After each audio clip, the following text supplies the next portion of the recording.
para invertir en infraestructura, tecnología y capacitación del personal que las empresas buscan para reconfigurar la recolonización de sus cadenas de valor.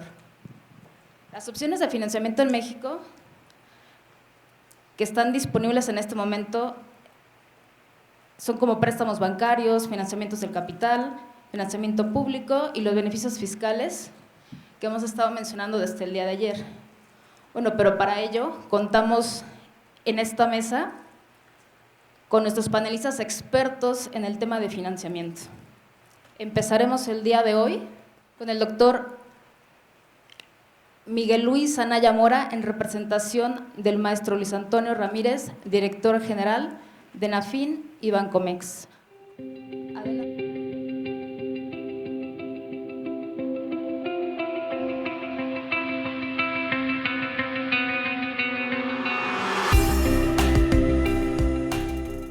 Ramírez, pero tuvo que atender el requerimiento del secretario de Hacienda, que lo llamó a acuerdo y ya no pudo acompañarnos como era su deseo. Maestro Juan Carlos Sierra, muchas gracias por la invitación, a Jennifer Hurtado, nuestra conductora, y al director general por la amable invitación a esta reunión. En primer lugar, la siguiente, por favor. La siguiente. Quisiera yo primero hablar un poco del contexto. ¿Por qué nos ha llevado al nearshoring en la actualidad? Ustedes recordarán que desde hace ya algunos años se hablaba del conflicto comercial que se generó entre China y los Estados Unidos, básicamente por un proteccionismo tecnológico y comercial de parte de los propios Estados Unidos. Pero en ese contexto, de repente surgió la pandemia y con ello un confinamiento de la población, entre ellos China, que es un gran productor de partes y componentes, lo que nos llevó a una desaceleración económica mundial, ¿verdad?, que afectó los sectores como la construcción y particularmente las manufacturas. Para evitar el freno de la actividad económica, algunos países pusieron en marcha diferentes políticas, algunas de ellas de carácter expansivo en materia fiscal y una política monetaria laxa. Ustedes recordarán tasas de interés en aquel tiempo prácticamente del 0%. Pero todo ello, poco a poco, además, aquí me salté esto. En ese contexto surge también la guerra de Rusia y Ucrania y se interrumpen las cadenas de abasto, particularmente de granos y de fertilizantes. Todo esto evolucionó a un fenómeno de inflación mundial y en forma contracíclica los bancos centrales empezaron a instrumentar políticas de tasas de interés más altas para evitar la generación de una inflación mayor. La conclusión de todo ello evidenció un fenómeno muy importante, que era la alta vulnerabilidad que existía de la dependencia del exterior. Y ello nos llevó, la siguiente por favor, a un paso de lo que se llamó en algún momento la globalización, a una relocalización de empresas y que próximamente dará seguramente origen a una regionalización, es decir, de acudir a fuentes más baratas tanto de insumos como de mano de obra, estamos llegando a ubicar las empresas en lugares cercanos a las empresas tractoras. Frente a esta nueva realidad, ¿cuál es la posición que México tiene? En primer lugar, desde un punto de vista de sus fundamentos macroeconómicos, México se encuentra en una posición sólida, con una política fiscal y monetaria prudentes, con un sistema financiero sano y capitalizado, con grado de inversión y con perspectiva estable, pero además con una deuda con niveles cercanos al 50% del PIB, que es una de las relaciones más bajas en el contexto internacional. Una ubicación geográfica también muy importante, dada la proximidad que tenemos con los Estados Unidos, por nuestra competitividad logística y de transporte y por la familiaridad que tenemos en la relación comercial.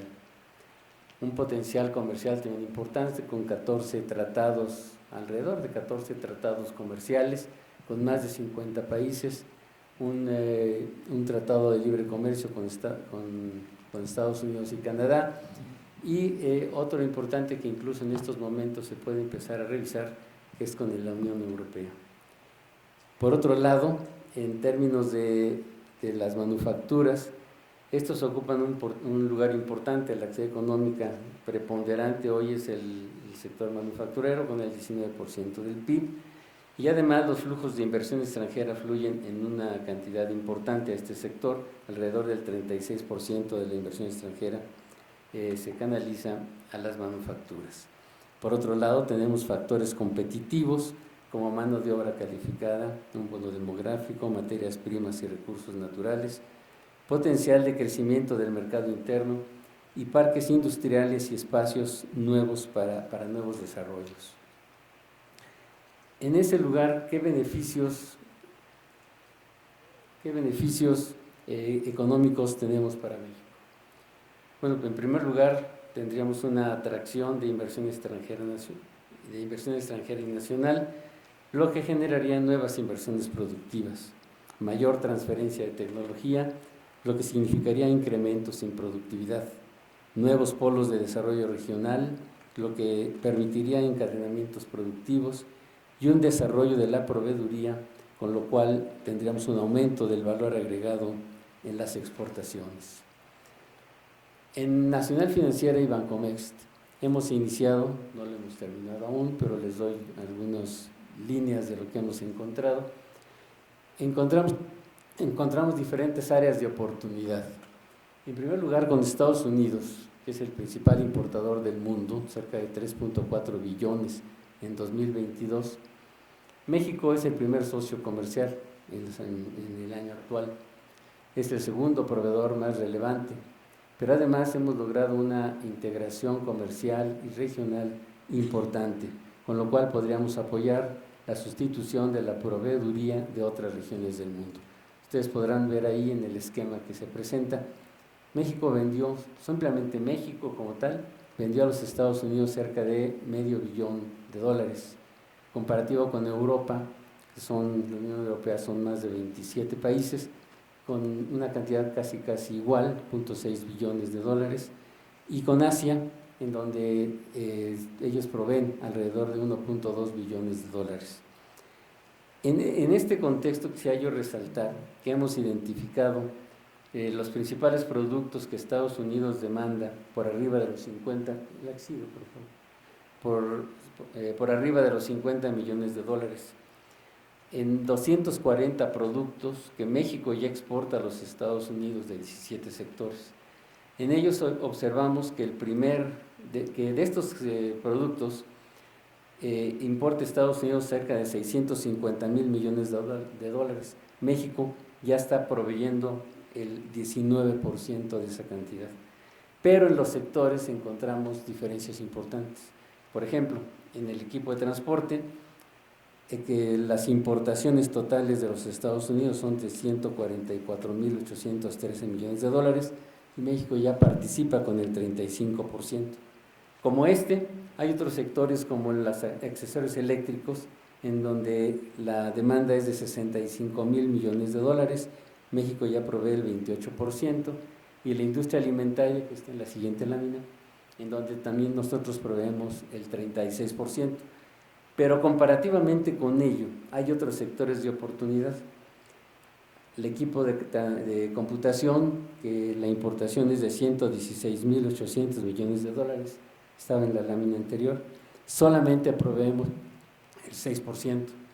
En la industria química de $72.000 millones, solamente participamos con el 2%. Y así hay otras áreas de oportunidad que podríamos nosotros aprovechar. Lo mismo nos sucede con Canadá. Canadá es el 12º importador del mundo, $6 billones el año pasado. México es el tercer proveedor relevante de Canadá y también tenemos una integración importante con ellos. México vende actualmente cerca de 0.03 billones de dólares, comparativamente con Europa, que vende prácticamente el doble, y con Asia, en donde el monto es sustancialmente mayor. Pero aquí también encontramos áreas de oportunidad importantes. De un total de importaciones de Canadá de cerca de 22,000 millones, aquí nada más son 11 sectores y encontramos básicamente 28 productos. Ya estamos participando con el 14% en el equipo de transporte y en accesorios eléctricos el 17% del total de las importaciones canadienses. Comparativamente con otros sectores como el de la industria eléctrica, en donde de 7,700 millones de importaciones solamente participamos con el 2%, y las industrias metálicas básicas, en donde solamente participamos con el 3%. Entonces, como podrán ustedes ver, las oportunidades son importantes. ¿Qué papel desarrolla en este contexto la banca de desarrollo, concretamente en este caso, NAFIN y Bancomext? En primer lugar, como ustedes saben, la misión de NAFIN y de Bancomext como bancos de desarrollo es complementar la oferta de crédito del sistema financiero nacional. Es generar sinergias con los intermediarios financieros para una mayor penetración crediticia, facilitar el crédito a las pequeñas y medianas empresas a través de programas de garantía asumiendo el riesgo, impulsar las oportunidades económicas globales, regionales y sectoriales y promover la inclusión financiera a través de asistencia técnica y capacitación empresarial. NAFIN otorga financiamiento directo a través de intermediarios financieros, así como promueve y encausa la inversión de capitales. En este caso, quisiera yo resaltar, los intermediarios financieros son bancarios y no bancarios. Sin embargo, en el caso de los bancarios, tenemos una alta concentración en alrededor de 7 bancos.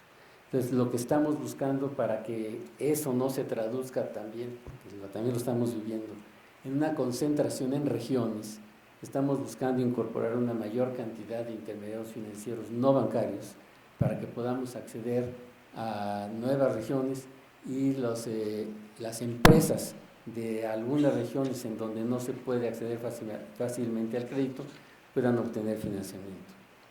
También fomentamos el desarrollo del sector industrial, estamos hablando de NAFIN, y promovemos su eficiencia y competitividad, promovemos el desarrollo tecnológico y la capacitación y asistencia técnica.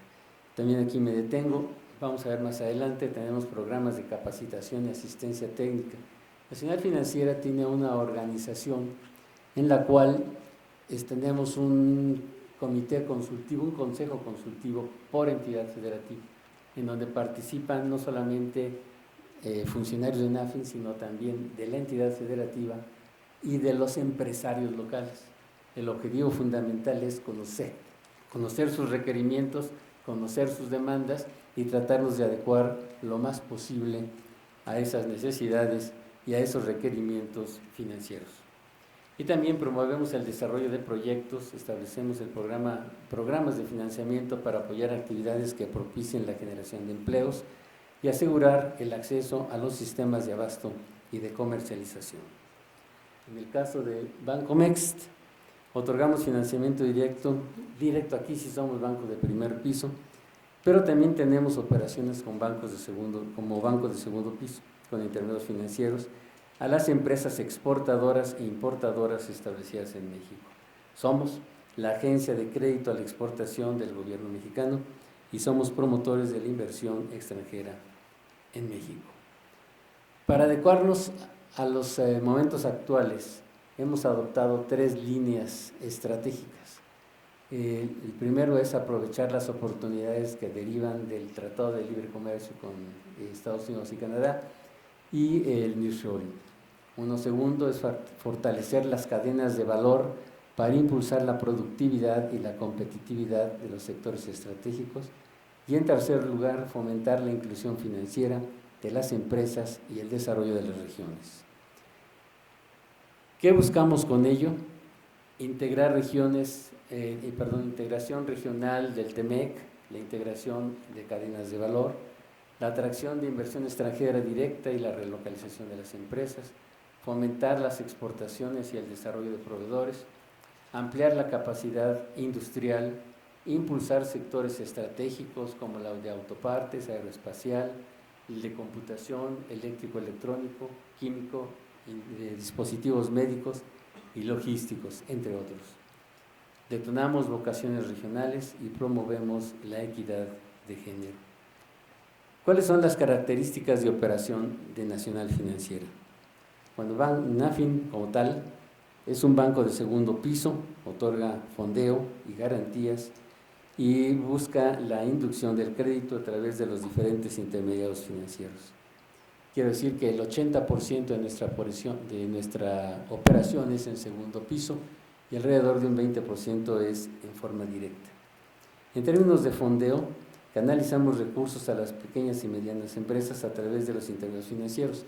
Cerca del 90% de los recursos que canalizamos se realiza en favor de la pequeña y mediana empresa.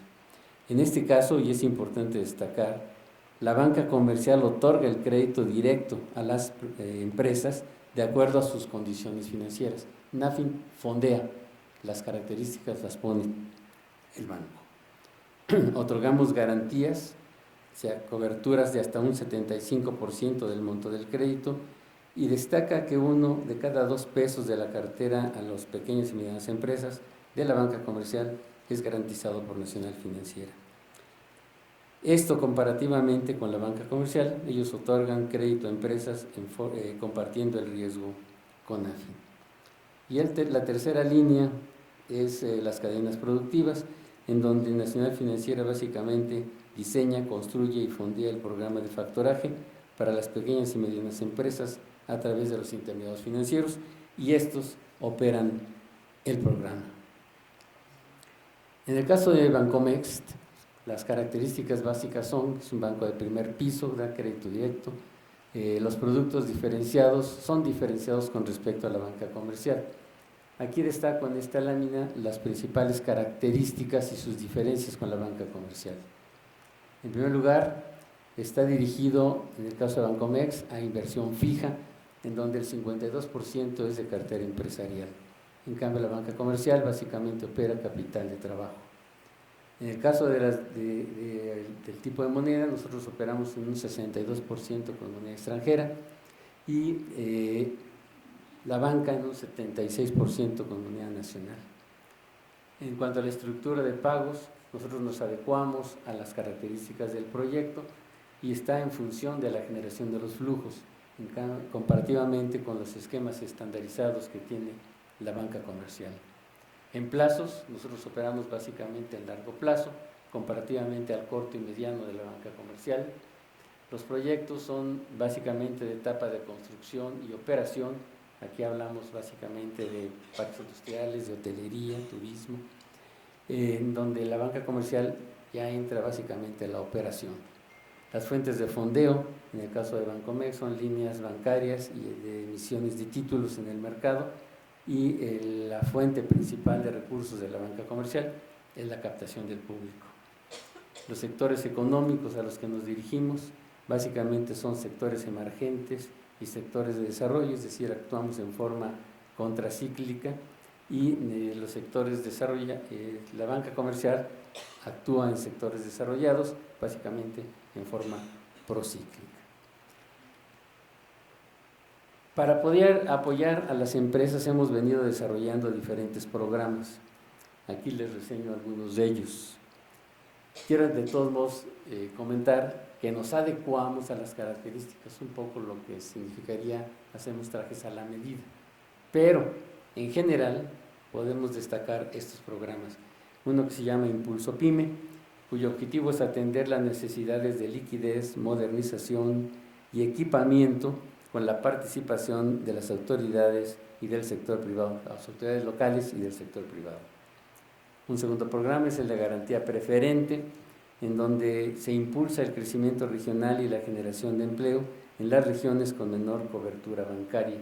Por eso la idea de fortalecer a los intermediarios financieros no bancarios y a los bancos de nicho o regionales. Un tercer programa es el factoraje electrónico, de NAFIN, en donde se canalizan recursos de forma directa a las empresas tractoras que buscan apoyar a sus proveedores o clientes en su proceso de venta o compra a plazo que les permita adelantar el pago de las cuentas por cobrar. Un programa adicional es el de cadenas productivas, en donde el programa es para desarrollar proveedores en los que se busca otorgar liquidez a las empresas mediante el descuento electrónico de sus cuentas por cobrar. Un programa adicional es el de suministros, que es un programa para impulsar el desarrollo de las cadenas de valor del sector privado mediante un esquema de coparticipación que facilita el acceso del crédito a las pequeñas y medianas empresas proveedoras y distribuidoras de grandes empresas. Y uno adicional es el de proveedores del gobierno federal, en donde el financiamiento es a proveedores directos e indirectos de proyectos prioritarios del gobierno federal, así como de Pemex, CFE y sus subsidiarias. En el caso de Bancomext, tenemos programas de liquidez, es decir, capital de trabajo, recursos para la operación, compra de materiales y o mantenimiento de inventarios, factoraje a proveedores, que es descuento de cuentas por cobrar, reportos, es decir, financiamiento de inventarios, acero, aluminio, maíz, trigo, sorgo, y cartas de crédito para garantizar operaciones comerciales y licitaciones nacionales e internacionales, así como un programa de maquinaria y equipo. Aquí ya son programas básicamente de inversión productiva, que busca la incorporación de tecnologías en la producción y el control. Proyectos de inversión, en donde los recursos están canalizados a la construcción o modernización de instalaciones productivas, el desarrollo de infraestructura industrial, que está básicamente orientado a la construcción o adquisición de naves industriales, y créditos estructurados o sindicados, es decir, financiamientos de proyectos que requieran de estructuras financieras especiales. Adicionalmente, estamos brindando asistencia técnica y capacitación, cuyo objetivo es tratar de buscar pasar a las empresas de la informalidad a la formalidad, el desarrollo de habilidades empresariales y la formación, este es el objeto último, la formación de sujetos de crédito. Los segmentos de atención son personas físicas, son emprendedores, son pequeñas y medianas empresas e incluso los intermediarios financieros no bancarios. Como una consideración final, quisiera yo señalar que NAFIN y Bancomext reafirman su compromiso para impulsar el crecimiento y la consolidación de las empresas mexicanas, así como aprovechar las oportunidades que ofrece el nearshoring. Para cumplir con estos objetivos, con este objetivo, contamos el presente año con 600,000 millones de pesos para otorgar apoyo a las empresas del país. Al primer trimestre, en el caso de Nacional Financiera, hemos superado la meta del trimestre y en el caso de Bancomext estamos trabajando para aumentar la canalización de recursos. Otorgamos financiamiento a pymes y a las cadenas de suministro. Repito, en el caso de Nacional Financiera, más del 90% son pequeñas y medianas y cerca del 98% incluyendo a las micro. Trabajamos como complemento de la banca comercial, no competimos con ella. Financiamos proyectos de largo plazo, estructuramos proyectos con base en las necesidades de cada proyecto, lo que les comentaba, un poco trajes a la medida, y financiamos la importación de maquinaria y equipo para las empresas locales, para que las empresas locales produzcan más. Muchas gracias y estoy a sus órdenes.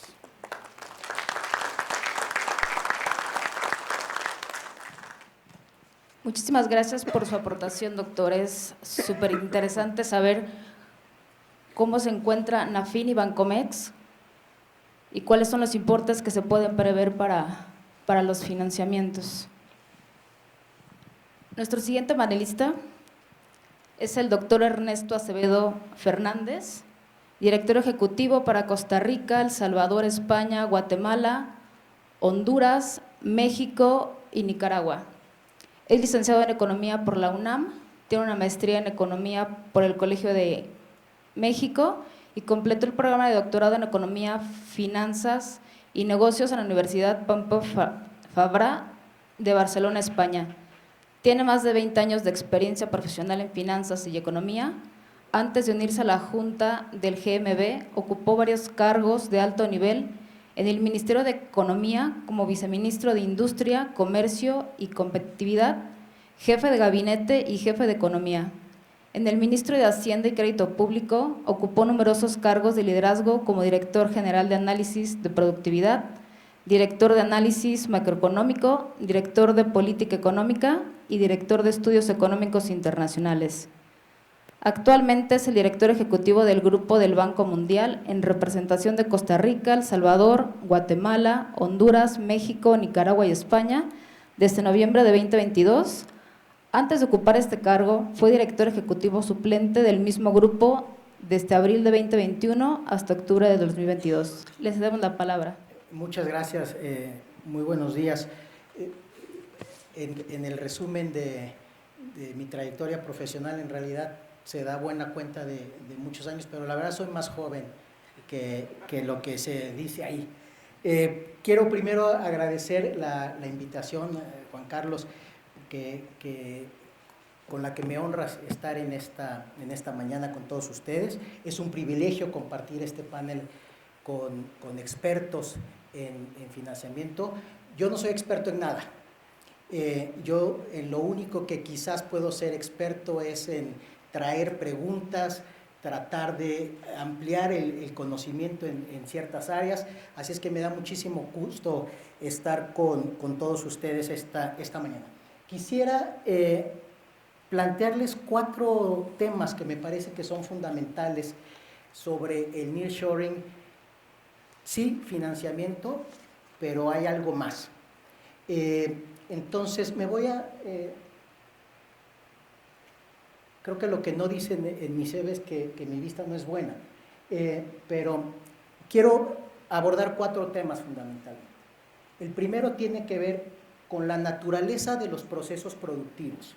Creo que para poder entender los alcances del nearshoring, tenemos que entender muy bien cuál es la naturaleza de los procesos productivos. El segundo elemento es la globalización, que va a seguir, pero con alcances diferentes. Y efectivamente, como nos dice el representante de NAFIN, va a existir un fenómeno más regionalizado de los procesos productivos. Pero la globalización va a seguir ahí, con alcances distintos, con nuevas limitaciones. Por supuesto, quiero conversar con ustedes sobre las oportunidades para México, oportunidades y fortalezas, oportunidades sectoriales, oportunidades regionales, oportunidades estatales. Me da muchísimo gusto, diputado, que esté en representación del Estado de México, porque creo que es uno de los estados, junto con Querétaro, otros estados del Bajío y por supuesto el norte, que ya se están beneficiando del proceso de nearshoring, pero creo que esos beneficios se pueden potenciar de una manera significativa. Y finalmente quiero terminar la conversación con sí, financiamiento y algo más. En la siguiente lámina, por favor, los procesos productivos son dinámicos y complejos. Y ahí tenemos distintos elementos que tenemos que analizar con mucho cuidado, con mucha profundidad, hacer estudios de cada uno de estos componentes. Una son sus estructuras, las instalaciones propiamente. Y aquí después podemos plantear temas de parques industriales, espacios, cuáles son las necesidades que se tienen para establecer instalaciones físicas. Y dependiendo de esas estructuras, también son los distintos grados de anclaje. Y permítanme usar esta palabra para que ustedes tengan la noción de cuando algo los ata en términos territoriales. Industrias pesadas, la siderurgia, por ejemplo, tiene un anclaje que va a durar muchas décadas. Un horno de fundición de acero no se puede cambiar con facilidad. No obstante, hay industrias ligeras que tienen instalaciones físicas con anclajes relativamente débiles. Y esas instalaciones se pueden mover con relativa facilidad en todo el orbe. creo que nosotros tendríamos que buscar empresas que tienen cierto grado de flexibilidad, pero que tienen que tener un anclaje muy firme en México. Porque si no, parte del nearshoring sería solo coyuntural. El otro elemento es la búsqueda permanente para optimizar y para maximizar en particular la rentabilidad de las empresas. Y en ese proceso de optimización hay una búsqueda constante de en dónde se hace cada vez más rentable el proceso productivo.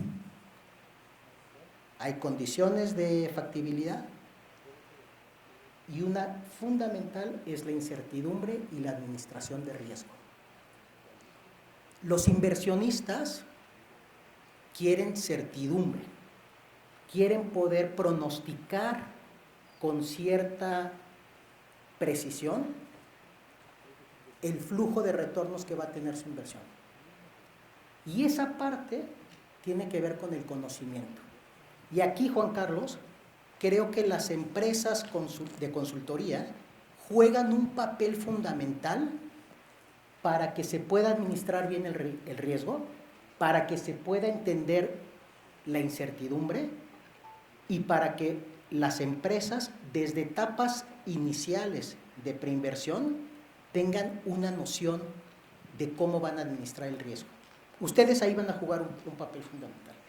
Y después, todas las empresas tienen necesidades específicas, algunas especificidades por sector, las características del textil, del aeroespacial, de las cuestiones tecnológicas, IT, etcétera, son muy específicas, pero en general siempre necesitan financiamiento, siempre necesitan calidad, capital humano de calidad, con habilidades gerenciales, administrativas, de alta dirección. Eso es un elemento muy relevante.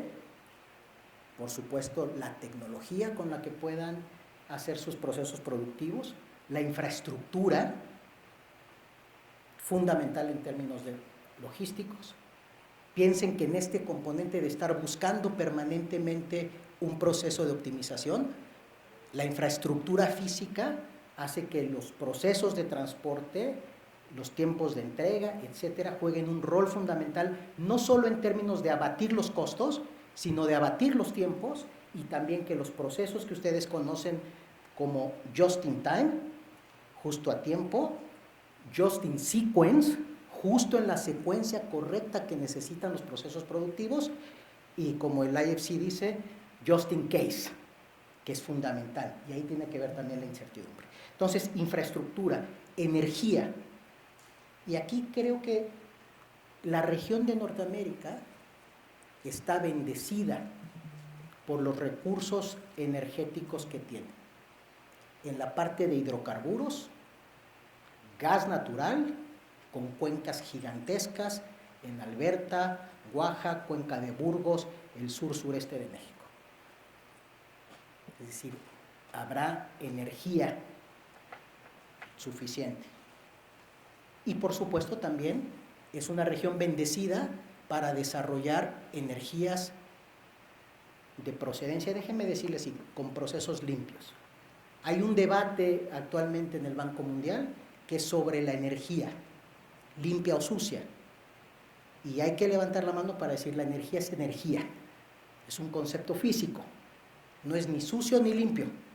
Lo que puede ser sucio o limpio son sus procesos. Pero la energía en sí, ese componente vital que requieren los procesos industriales, no es ni sucio ni limpio. En la siguiente, por favor. ¿Por qué la globalización tendrá nuevas limitaciones? Mi colega de NAFIN ya mencionaba parte de los shocks, de las perturbaciones.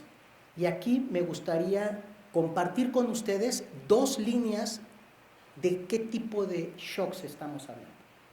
Uno lo califico como un shock tradicional, que es aquella perturbación con la que nosotros estamos más o menos familiarizados y que tenemos respuestas, por lo tanto, también relativamente tradicionales. ¿Qué shocks? Macroeconómicos, financieros, cambiarios. Para todos ellos hay una respuesta. La Secretaría de Hacienda, la Secretaría de Economía, la Banca de Desarrollo. Todos sabemos cómo manejar relativamente bien ese tipo de shocks que son tradicionales. Pueden ser muy fuertes y devastadores. Y recordarán ustedes la crisis de 1995, la crisis del tequila, la crisis en Asia. Son shocks tradicionales de consecuencias muy grandes, pero sabemos cómo administrar ese tipo de shocks, sabemos qué respuestas dar. Los economistas siempre hablamos de choques de oferta o de demanda y tenemos más o menos capacidad para reaccionar ante esos choques. Hay esta parte de bullwhip effect, ahí hay un typo, que es el efecto látigo. En términos macroeconómicos industriales hay un efecto que se conoce desde hace mucho tiempo, en donde los procesos productivos, si son muy largos, entre los primeros encadenamientos del proceso productivo y dónde está el consumidor final, se generan muchísimas distorsiones a lo largo de la cadena. Los procesos globales han sido muy eficientes en eso, pero tienen un riesgo alto de bullwhip effect. Pero sabemos cómo administrar ese tipo de choques. Estamos familiarizados con desastres naturales, climatológicos, pero esos desastres naturales que habíamos tenido previamente eran locales. Un terremoto, un huracán, eran locales. ¿Cuáles son estos choques nuevos? Estos shocks nuevos relativamente, y por eso está nuevos entre comillas, porque la verdad es que los shocks han existido siempre, pero lo que sí no tenemos es claridad en la respuesta ante esos shocks. Eso es lo innovador y eso es lo que va a limitar el alcance de las cadenas globales de valor y es lo que le va a dar una nueva limitación a los procesos de globalización. En particular, desastres naturales globales. Uno en particular, el COVID. Un coronavirus nuevo que tiene una propagación muy rápida, que se convierte en un tema pandémico, una amenaza gigantesca y es quizás desde 1918 una amenaza global y que atenta específicamente contra el capital humano. No es contra el capital físico, no es contra la infraestructura, no es contra las instalaciones, no es contra el sistema financiero, no, es contra las personas. Es una amenaza contra el factor productivo más preciado, el capital humano. Esa amenaza es tan grande que reconfigura absolutamente todo. Y lo reconfigura sin que tengamos un esquema teórico de cómo reaccionar ante esos nuevos choques. Y cada país hizo lo que pudo, tomó sus restricciones, siguió las guías de la Organización Mundial de la Salud, etcétera, etcétera. Pero no teníamos como humanidad mucha claridad en cómo reaccionar ante ese choque. Y esto, por supuesto, afecta precisamente la rentabilidad, la eficiencia de las empresas, la continuidad operativa y, por lo tanto, ¿cuál es la respuesta que va a existir? Procesos productivos redundantes. Es decir, las cadenas globales de valor como las entendemos actualmente se van a fragmentar para convertirse en cadenas más cortas geográficamente, con menos jugadores durante el proceso, que sean más manejables ante este tipo de choques nuevos que atentan contra la continuidad operativa. Los procesos de optimización que tenemos los economistas, teóricamente, no están diseñados para trabajar con disrupciones. Toda la concepción teórica de la optimización, maximización de beneficios, minimización de costos, todos los procesos de optimización parten de un marco teórico de continuidad en las funciones. Eso a lo mejor muy matemático, pero eso es lo que está ahí. Y de repente nos damos cuenta que hay discontinuidades. Y entonces, la teoría tradicional no sirve para atender estas cosas. Eso es lo más grande del proceso de nearshoring. Y ahí México va a tener una participación crucial. Un elemento adicional de esta lámina es el entorno geopolítico. Se mencionó el conflicto comercial de Estados Unidos con China, pero la verdad es que conflictos geopolíticos hay por todas partes. Está el conflicto de Ucrania, está el conflicto en Medio Oriente, está el conflicto en Irán con temas de producción de armamento nuclear, está el conflicto en Corea del Norte, está la amenaza sobre Taiwán. Hay muchísimas tensiones geopolíticas. Esas no son nuevas. Lo que sí es distinto es su intensidad. Y esa intensidad no va a disminuir tan pronto. Entonces la ventana, ahora tampoco van a quedarse ahí indefinidamente esas tensiones. Desde un punto de vista incluso físico, las tensiones en algún momento se tienen que resolver. Los procesos físicos se distienden. Y por eso hay una coyuntura muy favorable para México. Muy favorable, desde el punto de vista de los procesos industriales y desde el punto de vista geopolítico. En la siguiente lámina quiero comentar rápidamente las oportunidades y fortalezas de México. Ya les comentaba al principio. Hay oportunidades y fortalezas sectoriales. ¿En dónde creo que se tendría que hacer más trabajo? En industrias pesadas. Y eso es dificilísimo, porque como dije al principio, son las industrias que tienen un anclaje muy grande. Sumitomo, empresas Hyundai, empresas grandes, ArcelorMittal, empresas de la siderurgia, tienen sus establecimientos en distintas partes y no van a desmontar un horno de fundición para traerlo a México, pero sí pueden invertir en uno nuevo en México.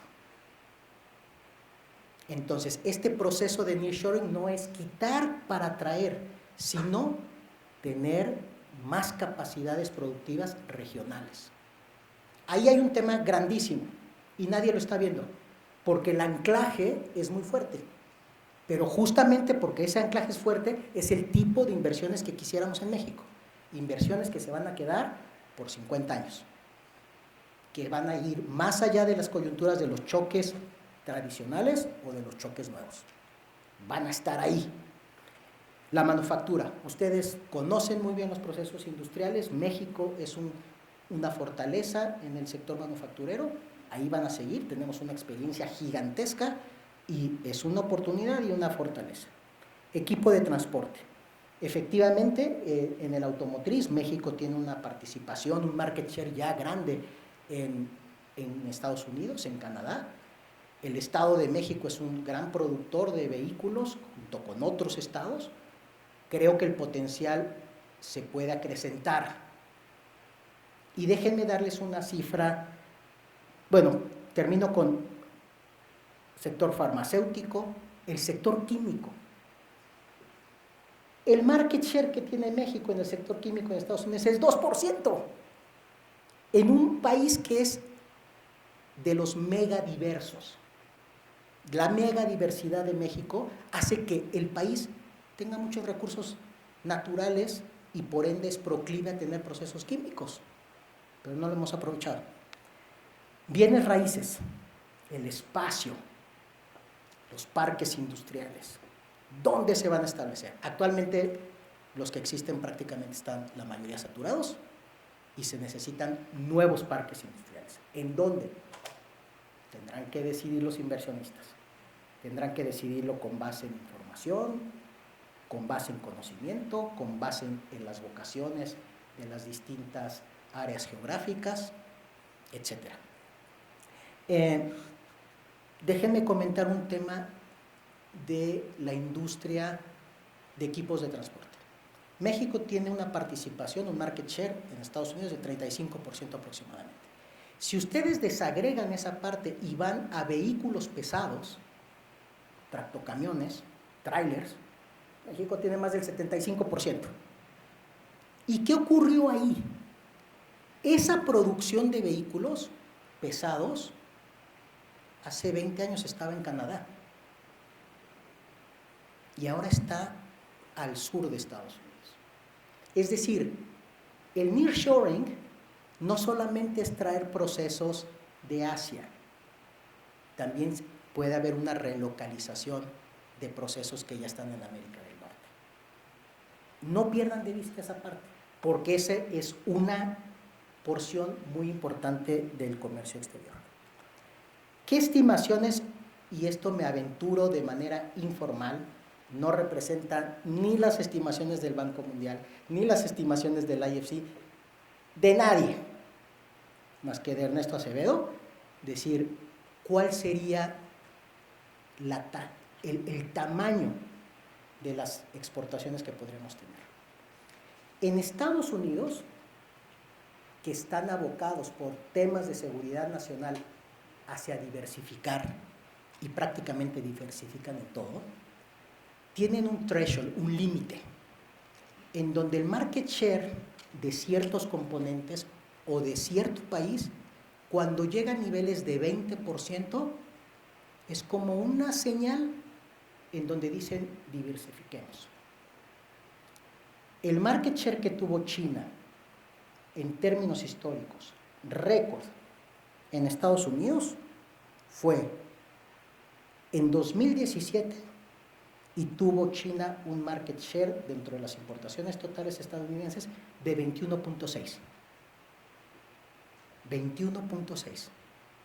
Y ustedes recordarán cifras ligeramente menores, pero ya por arriba de 20%, y la reacción que tuvo en la administración de aquel entonces.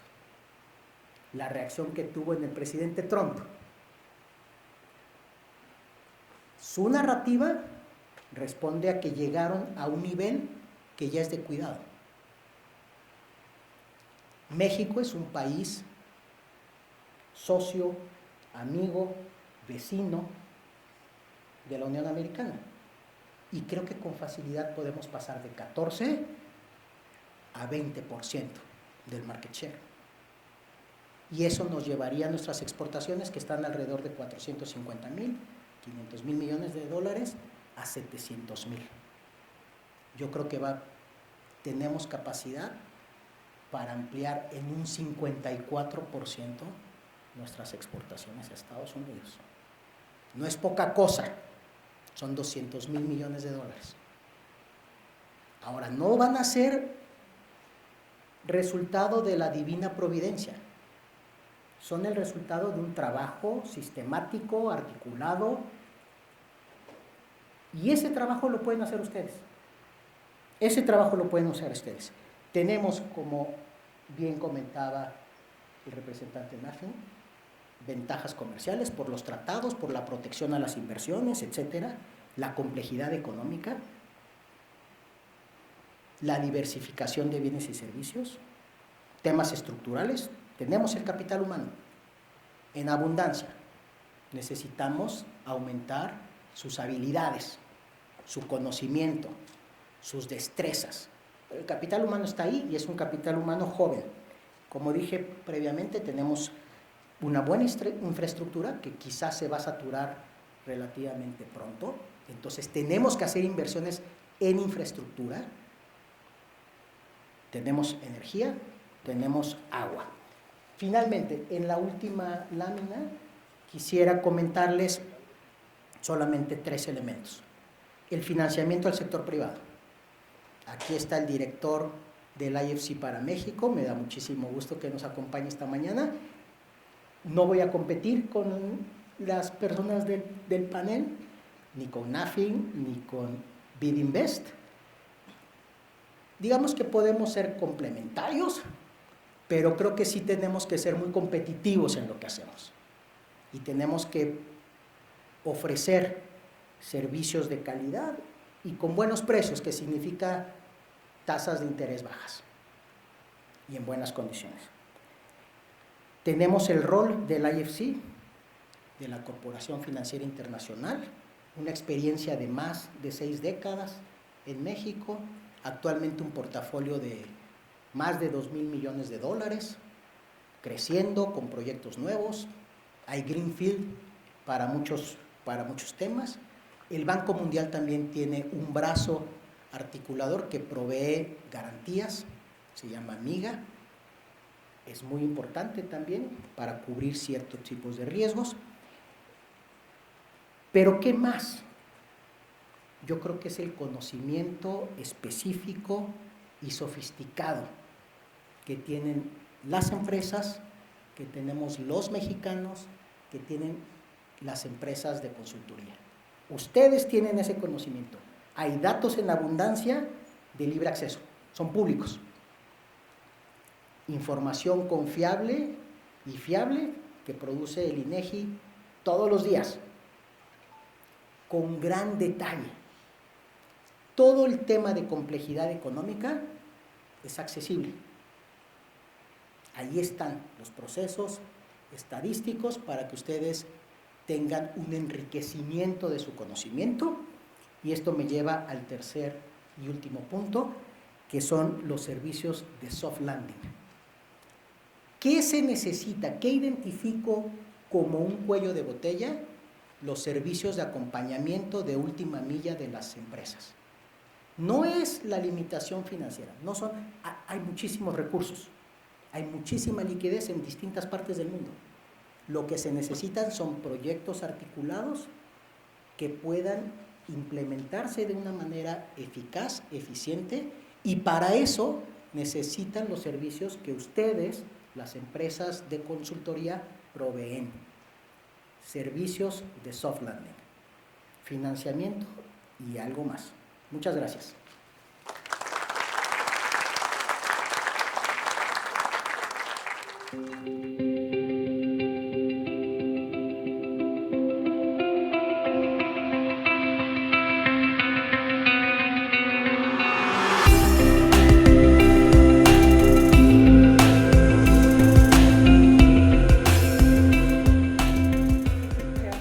Gracias por la presentación y es un gusto estar aquí con todos ustedes. Desde el Grupo BID agradecemos mucho la invitación a participar hoy en el panel sobre nearshoring. Es un tema que nos apasiona constantemente. Desde el BidInvest estamos buscando la manera de desarrollar productos financieros innovadores que ayuden a apoyar aquellos proyectos que nos van a ayudar a traducir esta oportunidad de nearshoring en mayor actividad económica y más y mejores empleos. Entonces el día de hoy me gustaría compartir con ustedes la visión de BidInvest sobre el nearshoring y presentarles nuestra propuesta de valor. Pero antes, y considerando que es viernes y que veo algunas caras que todavía necesitan un café, les voy a poner un breve clip de un anuncio. Adelante.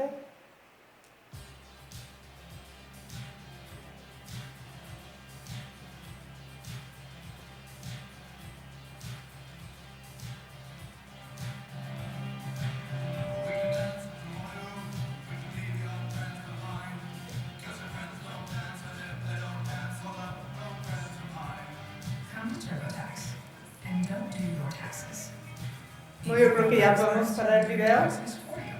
Un dato curioso, sobre todo para aquellos que sean fans del fútbol americano, 10 de los comerciales que se retransmitieron durante los 2 últimos Super Bowls fueron hechos en México, en nuestro país, y este es uno de ellos. Y quería compartir con ustedes este ejemplo porque creo que refleja que el nearshoring puede abarcar mucho más que manufactura, parques industriales, y sobre todo que sirve como una plataforma muy potente para dar visibilidad al talento mexicano. Y siguiente, por favor. Siguiente. Entonces, bueno, desde el grupo BID llevamos a cabo un estudio y estimamos que la oportunidad del nearshoring para Latinoamérica y el Caribe puede alcanzar los 78,000 millones de dólares anuales, medidos en función de exportaciones adicionales que pueda hacer el país.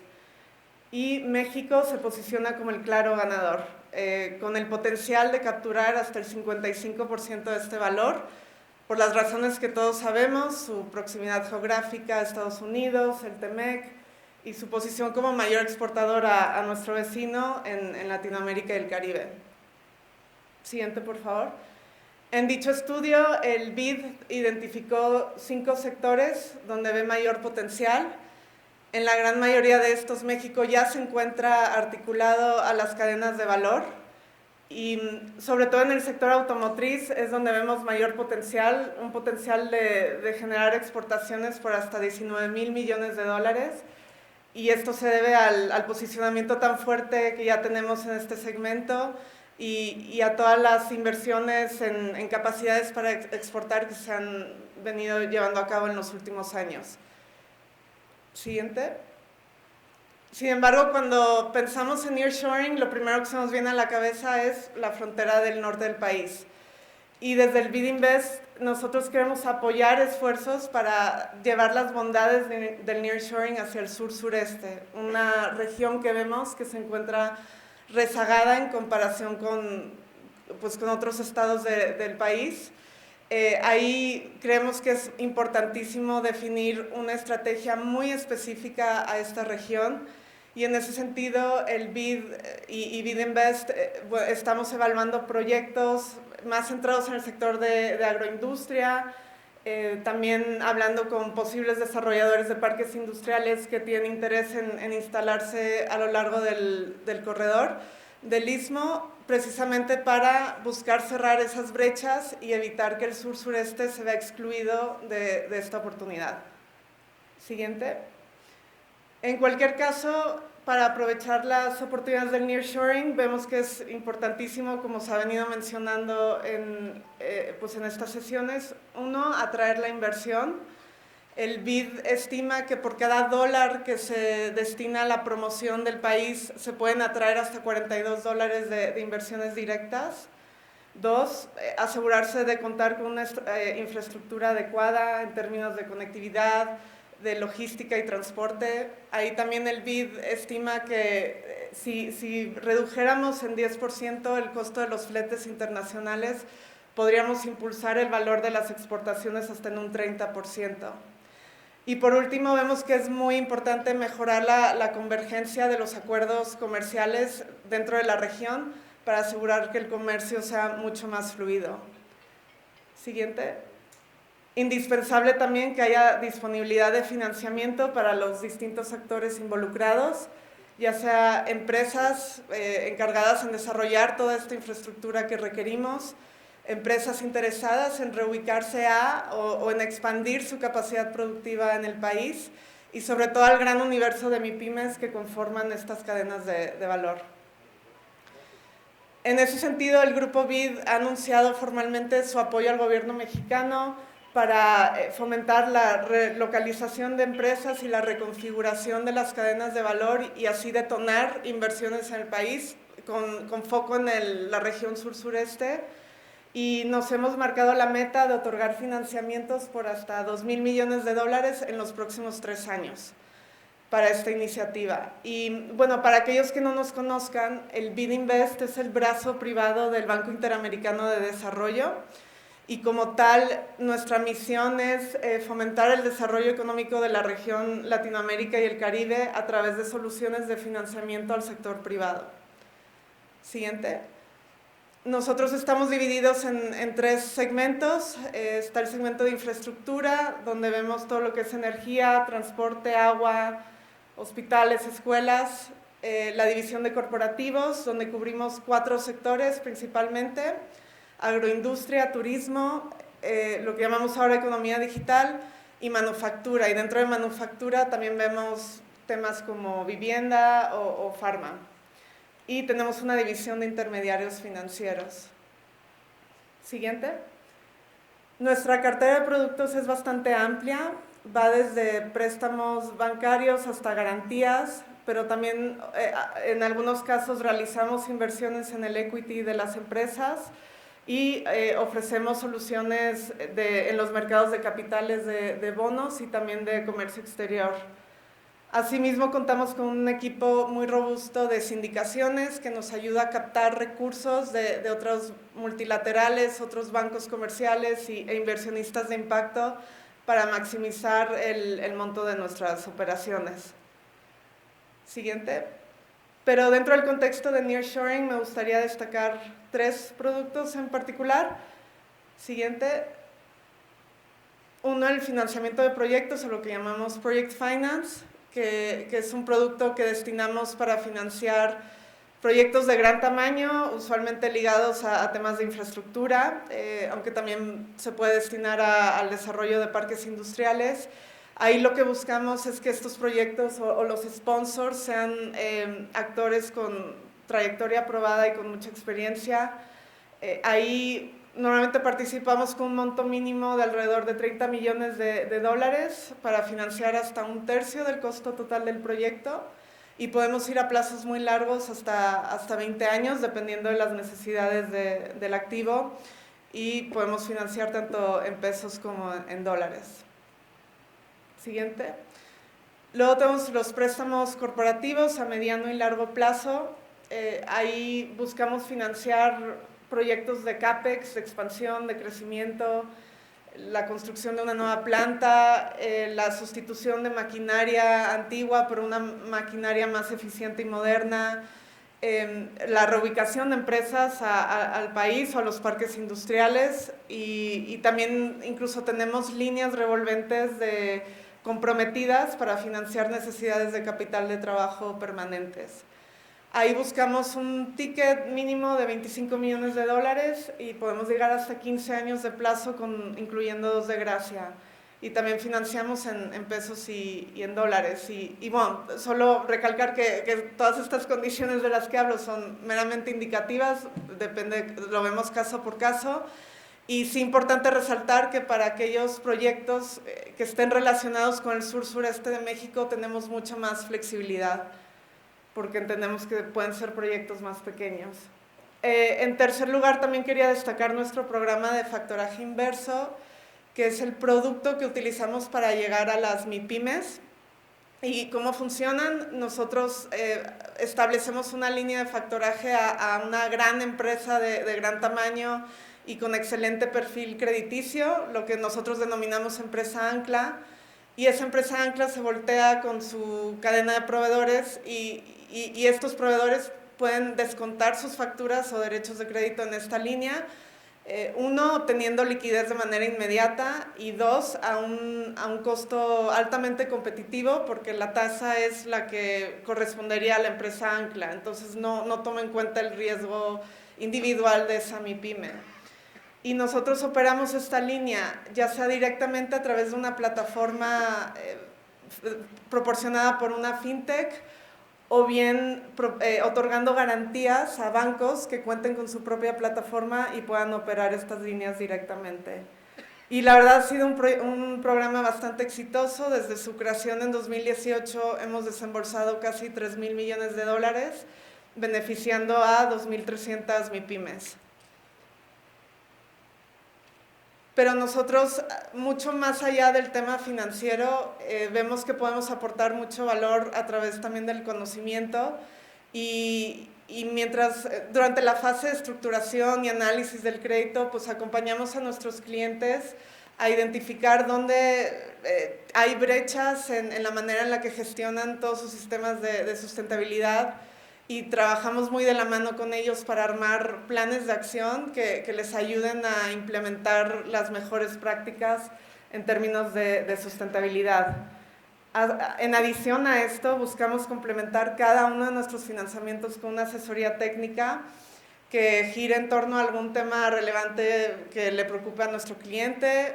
Ahora el nearshoring están surgiendo muchas tendencias de la necesidad de la digitalización, permear la sustentabilidad a lo largo de su cadena de valor, más si se conforma de MIPYMES, encontrar energías limpias o tomar acciones contra el cambio climático e incorporar prácticas de economía circular.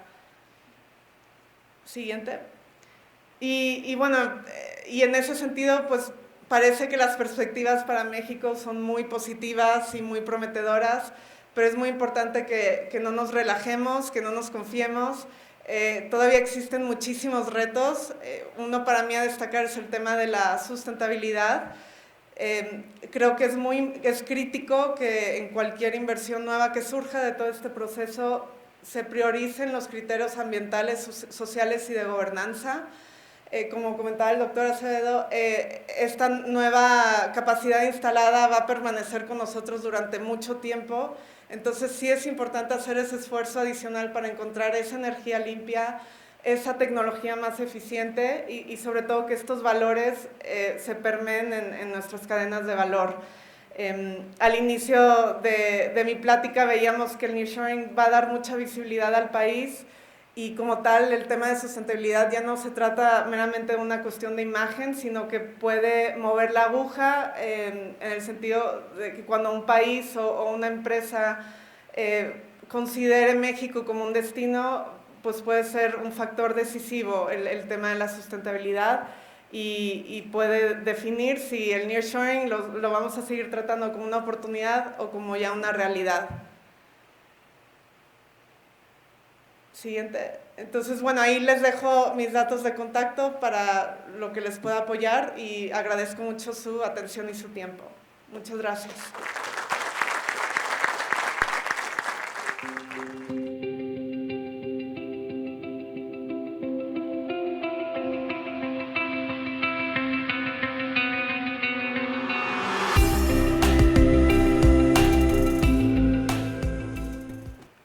Si en algún lugar de México es difícil llevar crédito, es en lugares donde hay municipios más pobres del mundo. Entonces, si se logró hacer eso, es cosa de tenacidad y de buscarle como sí. Entonces, en cualquier parte de México se puede llevar financiamiento, pero coincido con el doctor Acevedo. A lo mejor el financiamiento a lo mejor ni se ocupa. A lo mejor lo que se ocupa es tecnología, es innovación, ¿verdad? Es comunicación, es organización, ¿verdad? Es planeación. Y entonces puede o no ocuparse el financiamiento. Entonces, ok, no obstante, y muchos dirán aquí, ¿por qué invitaron a fideicomisos instituidos en relación con la agricultura? Si aquí más bien es probable mucho, bueno, aunque también es industria más bien, ¿no? Pero como ya se comentó, también hay muchas oportunidades en el agro. Pero aunque el FIRA, su principal fue creada para atender el agro, y ese es nuestro principal enfoque, el 70% de la cartera que tenemos está en el agro. También desde hace poquito más de 20 años entendimos que en las pequeñas comunidades, en el sector rural de México, pues hay productores que complementan sus ingresos, y productoras por supuesto, complementan sus ingresos haciendo otras actividades o trabajando en otras, o con otros pequeños negocios, no solo el agropecuario, y entonces por eso nos autorizaron también apoyar otras actividades, como lo vamos a ver en la presentación. Me regalan la siguiente, por favor. Y entonces el FIRA, que está compuesta por 4 fideicomisos con funciones específicas cada uno de ellos, lo creó Hacienda en el 54, y bueno, pues, y y con una gestión vinculada al Banco de México. Como lo adelantaba, atendemos con servicios a la actividad primaria, el proceso de esta actividad, del producto de esta actividad, la comercialización y también casi cualquier actividad lícita que se desarrolle en el sector rural, en comunidades de menos de 50,000 habitantes. La siguiente, por favor. En el modelo de negocio de FIRA, que somos una banca de segundo piso, netamente, bueno, pues nos apoyan hasta el día de hoy 110 intermediarios financieros y en unos días más se va a incorporar uno muy importante, ¿verdad? También como uno de los, ya sé, para que sean 111 intermediarios financieros, bancarios y no bancarios, que nos ayudan a colocar recursos de fondeo y de garantía. También de primer piso, llamémoslo así, participamos en programas, tenemos hoy convenios con organismos financieros internacionales, llámese BID, por ejemplo, llámese Banco Mundial y Agencia Francesa de Desarrollo, entre otros, y cuando nos prestan recursos, o nos fondean, en la mayoría de las veces llevan recursos de beneficio, como lo comentó la compañera. Por ejemplo, tenemos recursos del BID y uno de los subsidios que sí canalizamos directamente nosotros a las pequeñas industrias que reciben crédito y que cambian su equipo por equipos sustentables.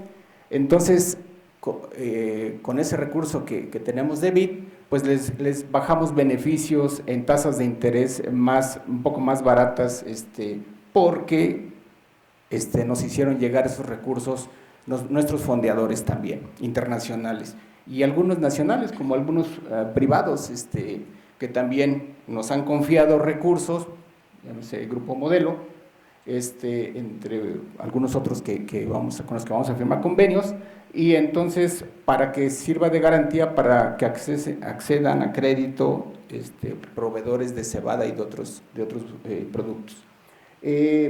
También en la parte izquierda, y que eso lo hacemos llegar de manera directa a los empresarios y a los productores, nos autorizaron, a falta de recursos, nos autorizaron tomar de nuestro patrimonios de los mexicanos, pero que como manejamos números siempre negros desde nuestra creación, pues se va haciendo la bolsita grande, y nos autorizaron tomar recursos para llevar capacitación, asesoría y consultoría a los prospectos acreditados, o preferentemente a los acreditados. ¿Para qué? Bueno, si mejoran sus procesos de producción, mejoran su rentabilidad, pues es un círculo virtuoso que tenemos una mayor probabilidad de recuperación.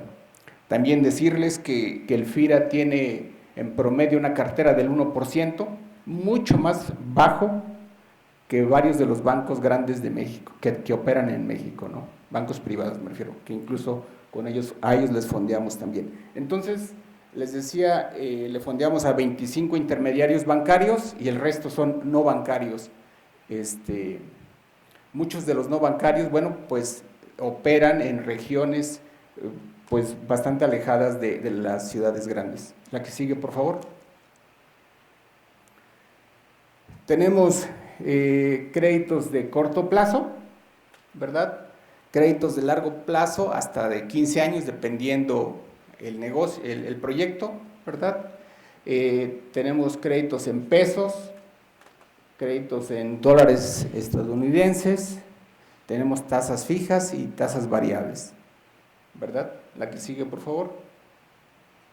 Tenemos cobertura a nivel nacional, tenemos un poquito más de 1.100 empleados, éramos antes un poquito más, pero ahora somos 1.100 empleados, tenemos 126 oficinas.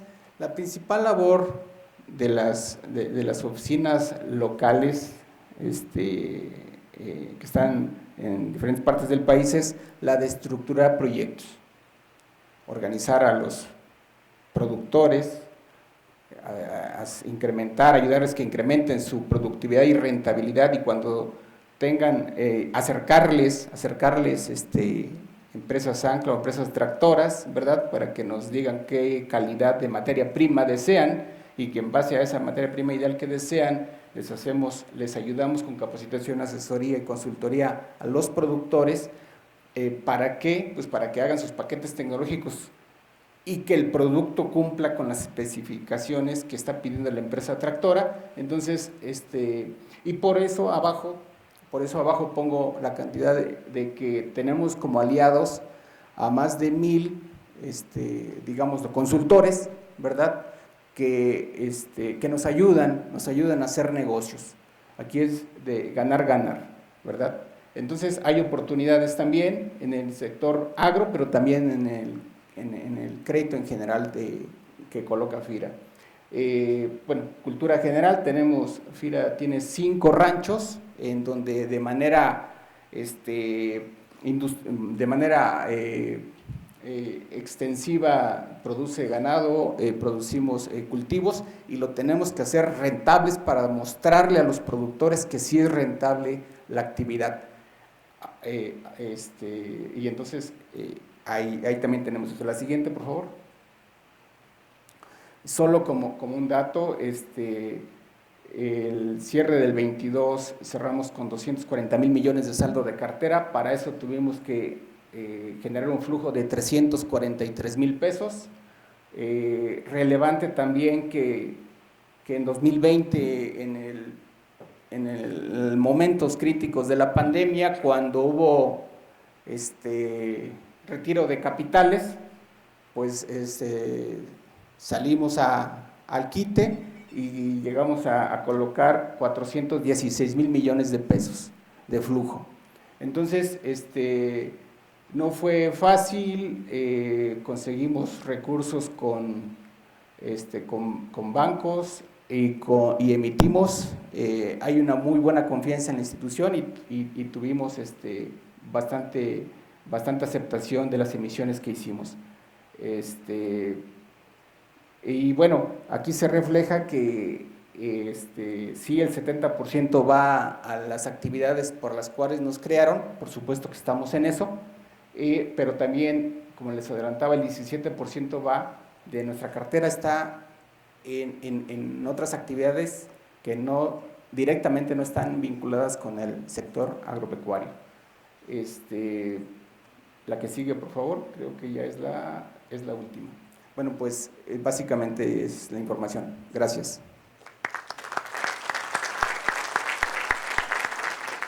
Primero que todo, la pregunta va dirigida al doctor Ernesto Acevedo Fernández, a quien agradezco su excelente presentación, y me pareció muy importante la caracterización de los fenómenos que ya hoy nos están atacando, que generan colapsos, generan incertidumbres, y quiero referirme a uno que no clasifica exactamente en ese mismo rango, pero que nos está acosando a todos. Ya es un fenómeno que de tanto presentarse y tanto verlo, de pronto ya parece normal.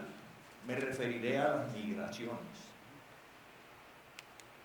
Las migraciones no sabemos cómo irán a evolucionar, qué tratamientos se les están dando y el colapso que se producirá, de qué tipo sería. Ya las localizaciones son muy precisas. Las migraciones las tenemos hacia Estados Unidos, principalmente de Latinoamérica, y no podemos desconocer que de Europa Oriental también hay ese tipo de flujo con características un poquito distintas. A Europa son principales, son traumáticas las que se dan desde principalmente el África subsahariana. Y en Asia, también Japón se ve acosado por este tipo de fenómenos. Mi pregunta sería, ¿cuál es el enfoque, doctor Acevedo, que usted le daría a este fenómeno que también representaría de alguna manera una amenaza a todo lo que usted expuso?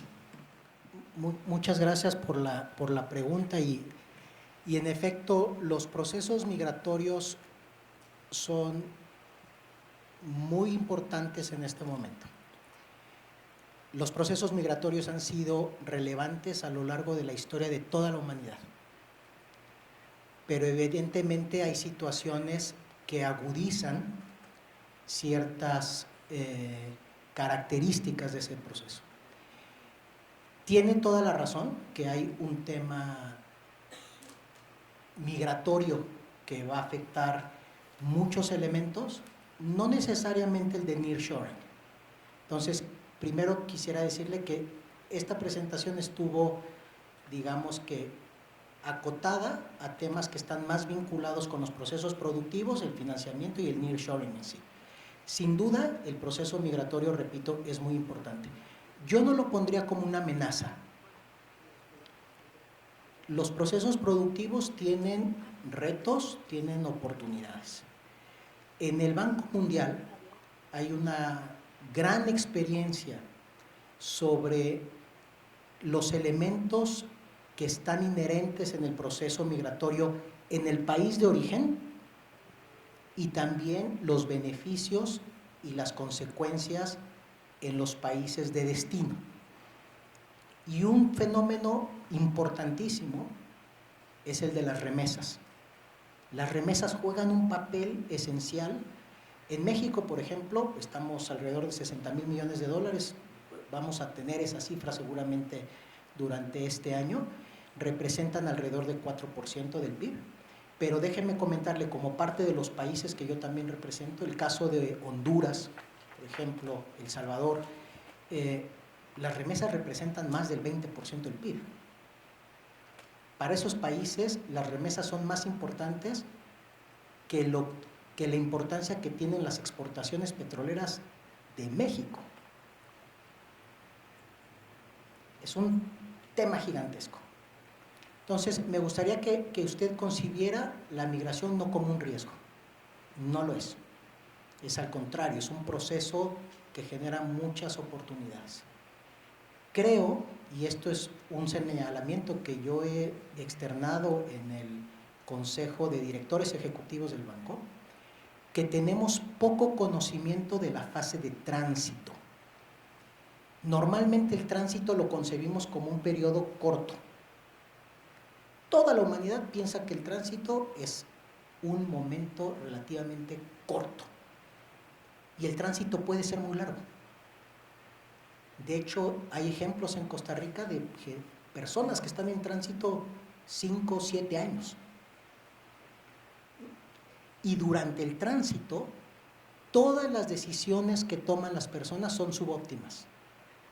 Y ahí se desperdician muchísimos recursos. Pero lo más importante es que en el tránsito es la fase en la que los derechos humanos se vulneran más. No es tema de esta mesa, pero sí yo he levantado la voz para señalar que tenemos que analizar mejor la fase de tránsito, garantizar la integridad física de las personas, especialmente de las mujeres y de los niños, y siempre salvaguardando los derechos humanos de los migrantes. Quisiera agradecer a nombre de la CENEC, de las empresas afiliadas y de todos los presentes la participación de sus panelistas. Sumamente interesante, importante saber cuáles son las inversiones probables que se pueden tener el país con el nearshoring y cuáles son los programas y qué es lo que podemos hacer para conseguir esas inversiones y llamar la atención de este país, de México, y que seamos un país más fuerte. Gracias por su participación y les daremos un reconocimiento por tan valiosa participación en esta convención. Efectivamente, un reconocimiento por parte de CENEC, por parte del maestro Juan Carlos Sierra, se entrega este reconocimiento a nuestros expositores, al doctor Miguel Luis Anaya Mora, al doctor Ernesto Acevedo Fernández, a la maestra Marta Fernández, al ingeniero Fernando Nava y a nuestra moderadora.